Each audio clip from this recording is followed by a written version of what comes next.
My name is Eric Day. I'm the manager of the Insect Identification Lab at Virginia Tech. Today we're looking at aphid damage on ornamental trees and shrubs. In this case, we're looking at the Spirea aphid on a spirea. And a couple things to kind of think about as far as looking for aphid damage and diagnosing aphid damage.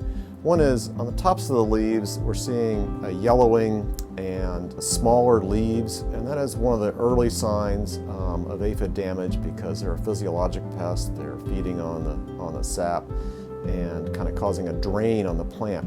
If you look a little closer, you can see actual aphid colony there. So there's each twig is supporting several hundred aphids. They're all, for the most part, wingless, although we're starting to see a few that are winged, and this is part of their biology. They start out as wingless stages on there, feed, their populations increase, and then later on you get these wing stages produced and they leave the host.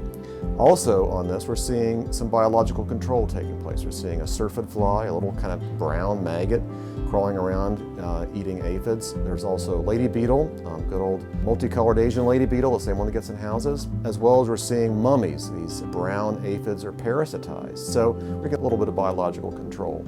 The main thing is kind of zero in on type of damage, the tips of the branches, the yellowing, the stunting, and that sort of thing.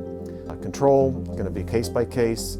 If the damage is objectionable, there's a number of things that will work pretty good for control. For the most case on shrubs and backyards, insecticidal soap will do a really good job, clean up the aphids, clean up the damage. But on the other hand, you may also want to look into chemical control. In that case, we would go to the Virginia Pest Management Guide and look up some options there as far as chemical control is concerned.